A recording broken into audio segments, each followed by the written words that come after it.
Hello students, I welcome you all. I am Dr. Prahlad and we are into the fourth unit, which is the final unit, and today is the second lecture of this particular unit, laser and fiber optics. Okay, let's start from where we left in the last class. So far we have discussed about stimulated absorption, spontaneous emission and stimulated emission. Fine, we have also talked about the population at different energy levels, and we have also talked about the thermal equilibrium, and we have introduced the Einstein coefficients, and using the conditions of thermal equilibrium we have derived the relationship between the Einstein coefficients. So that is all we have done. So let's move ahead from here. Now let us see why we cannot have lasing from normal optical source like a normal lamp. So let's say we take the value of T, that is the temperature, as 100 degrees Celsius, and say the wavelength of light that you are using for the lamp is 6000 angstrom. Now on putting all these values, like as we discussed in the last class, we get the ratio A to 1 by B to 1. A to 1 is the 1 due to spontaneous emission, and B to 1 is due to stimulated emission. Now on putting these values for an normal optical lamp, we see that this ratio comes to be around 10 to the power 10, which is huge. So what does this mean? So this means that A to 1 is much greater than B to 1. If this is the case, then we can never have population inversion. Fine.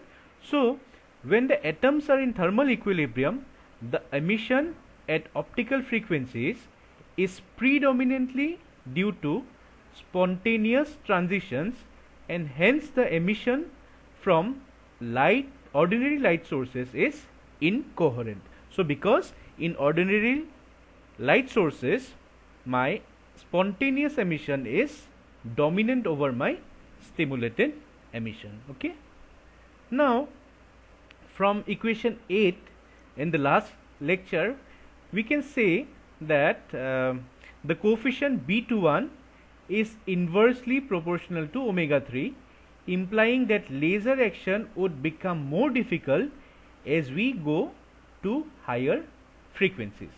So if you could recall the relation, because we had a term omega cube in the denominator, it was in the numerator, and that's why B to 1 was inversely proportional to this omega 3. So that's why getting population inversion becomes more difficult when we go for higher frequency. Fine. Okay. So now we come to negative absorption. We know that the intensity of light varies exponentially as it propagates through a medium, and it is normally described by I is equal to I naught e to the power gamma z, where this gamma is denoted by, it is given by pi square c cube by omega square tsp n naught square n2 minus n1 g, which is a function of my omega. Now if n1, that is my population in the lower level, is greater than n2, so what will happen to my gamma?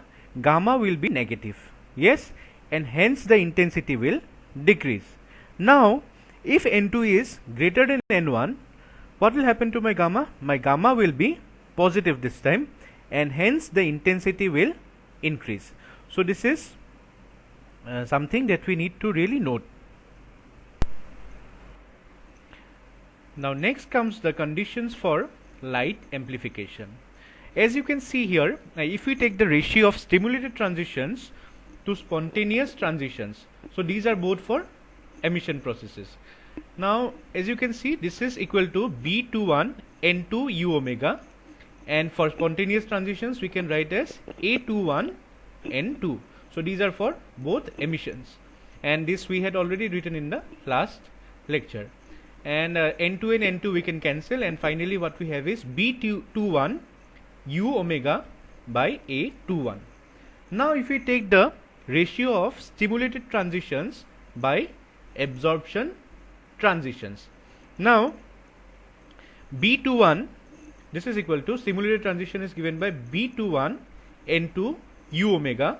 So U omega can also be written as Q, which I had already mentioned, and then absorption transitions we can write as B21 N1 Q. Actually it is B12, but then since we saw in the last couple of slides in the last lecture that B21 is equal to B12, so we can write B12 as B21 here. And so this gives us that B21 and B21 gets cancelled, and Q gets cancelled, and finally what we have is N2 by N1. Fine? Okay. Now we are in a position to define what population inversion actually is. So it is basically a non-equilibrium state that is to be produced in which the population of the upper energy level exceeds to a large extent the population of the lower energy level.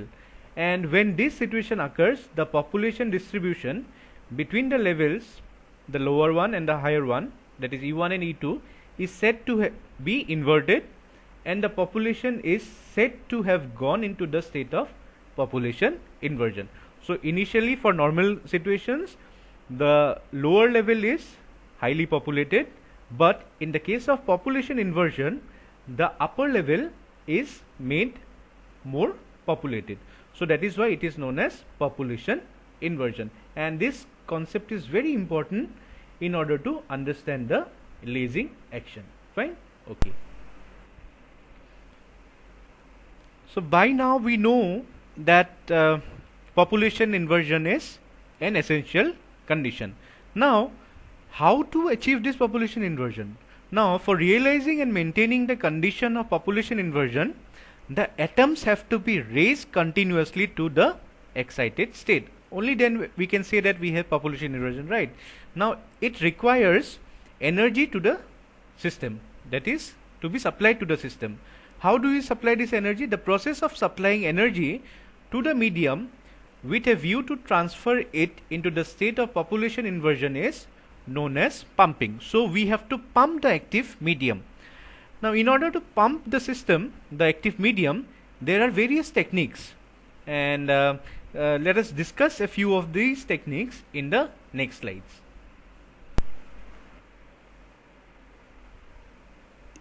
Now we come to the pumping source.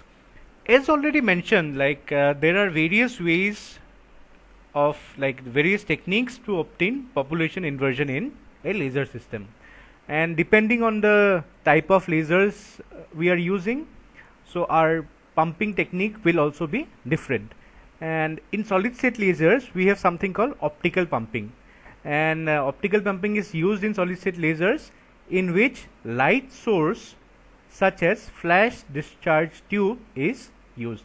And in fact I would like to state here, because I have used solid state laser and I have used the Q switch NDX laser during my PhD days, and I was very fortunate to work very closely with some of the very sophisticated instruments, and I also saw very closely the flash discharge tube that is being mentioned here. And whenever you get opportunity, you should really try to look into the inside of the laser and look into how so many sophisticated components are being used and how beautifully they are arranged. And okay, coming to the next technique, and the next technique is electrical discharge. Now what is this? Electrical discharge uses the electric field which causes ionization of medium and raises it to an excited state. So the electric field is used to ionize the atoms in the medium, and as a result the atoms get excited to the higher state. And this kind of pumping scheme is used in gas lasers. Fine. And then the other technique is the direct conversion. And what it does, the direct conversion causes conversion of electrical energy to light energy and is adopted in semiconductor diode laser. So direct conversion, so it converts the electrical energy to light energy, and that way it causes population inversion in the active medium. So these are few of the techniques. There are many other techniques as well, but we here will restrict ourselves to these three techniques, that is the optical pumping, electrical discharge, and then the direct conversion. Fine? Okay. Next we come to the principle of pumping scheme. Atoms in general are characterized by a large number of energy levels. Among them, only 3 or 4 levels will be pertinent to the pumping process. So although there are many levels, but then only 3 or 4 levels are important from the perspective of lasing action. Now the transition between the two levels that generate stimulated emission is called a lasing transition. Fine. So any two level between which transition is taking place and we are getting lasing, so that level is known as those two levels are known as my lasing levels, and the transitions are known as lasing transitions. The terminal level is called the lower lasing level, and the upper level is called the upper lasing level. Fine. Now in this, as already mentioned, there are two schemes that are widely employed. These two techniques are, these schemes are, they are: number 1, there is the 3-level pumping scheme, and number 2, we have the 4-level pumping scheme. So we'll discuss these schemes in details in the following slides. Okay. Now let us discuss the 3-level pumping scheme. Now as you can see, these are the 3 levels. And the ground state has an energy of E1, and then the second level has an energy of E2, and the highest level has an energy of E3. Now atoms do not stay at E3 level. The probability of spontaneous transition E3 to E1 is comparable to that of E3 to E2, and E2 is a metastable state. Now since the probability of spontaneous transition from E2 to E1 is extremely small, so this is the highest lifetime, you can say. So this is particularly the lasing transition, which gives us the intense population inversion between these two levels. So these are my lasing levels. Now as the spontaneous transition from E2 to E1 occur rarely, the atoms get trapped in the state E2. So let's look at this diagram once again. So a photon is absorbed, and then the atom gets excited to this particular level having an energy of E3, and then there is a very fast transition taking place from E3 to E2. And although that is not very much part of your syllabus, I would like to know that there are some kind of transitions in this which are known as radiative as well as non-radiative transitions, and this transition takes place very fast. And finally from this level, the atom, after transition, the atom gets decayed, or it is emitted from, there is an emission from this level to this level. So the lasing action is taking place between E2 and E1, and that's why known as my laser transition. So this is the important technique and very important scheme, and these are mostly used in lasers, and when we discuss the ruby and helium neon laser, we will be discussing these things as well. We will be mentioning these as well. Fine. Okay.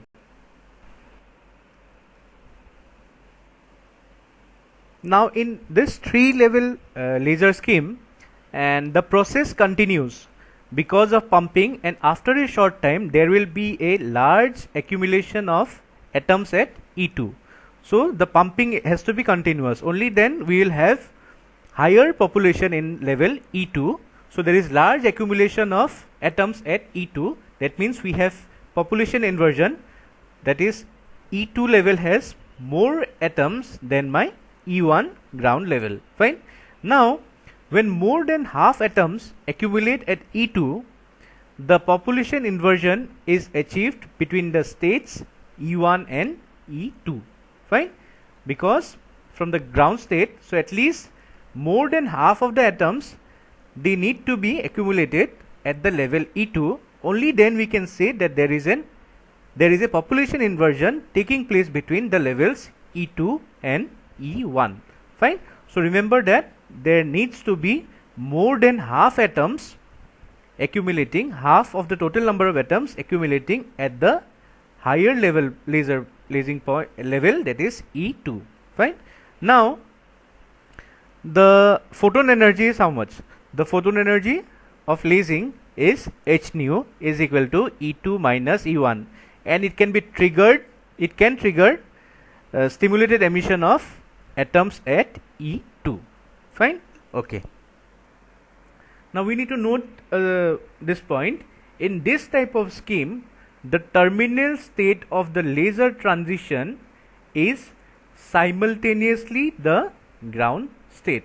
So the transition is taking place, laser transition is taking place from E2 to E1, and E1 is my terminal state, which is my ground state. Now to achieve population inversion, more than half of the ground state atoms must be pumped to the upper state. Fine.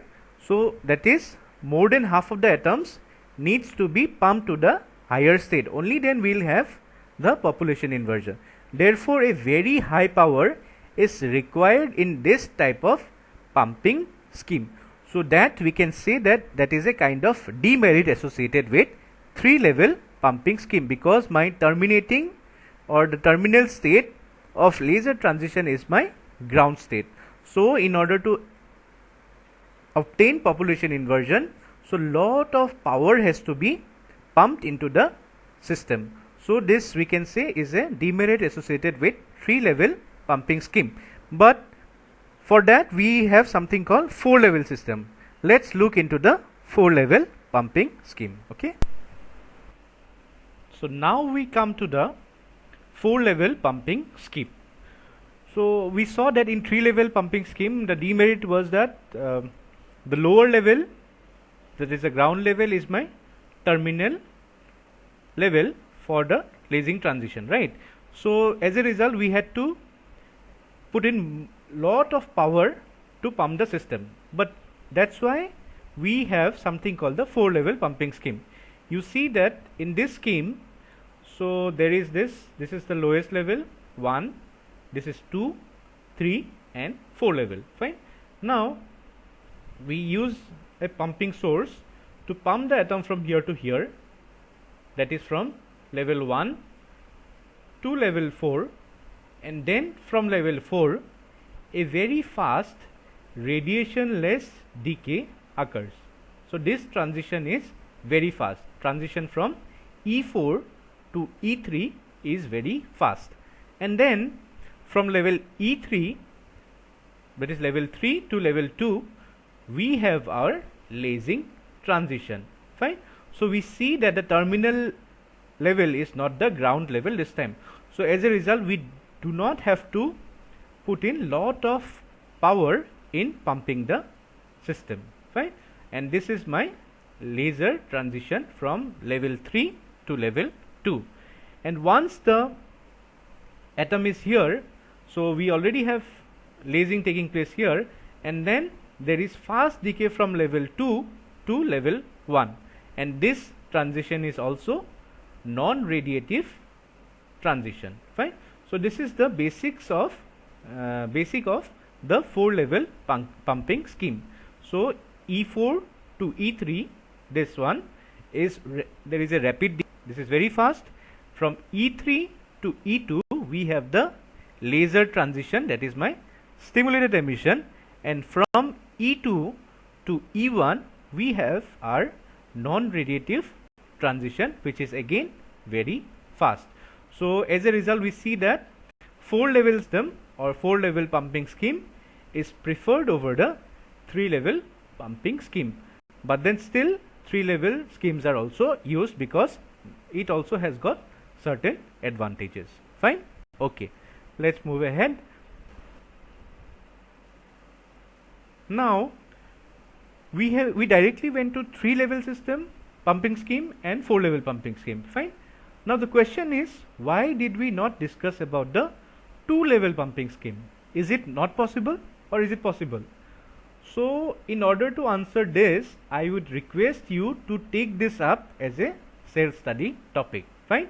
Remember, you may have to use the Heisenberg's uncertainty principle in this, which says that delta E, that is uncertainty in energy into uncertainty in time, is is greater than or equal to my H cross.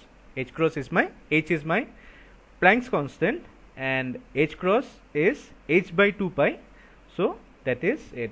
So try to look into this thing as a self-study topic, that is why level pumping scheme we have not discussed.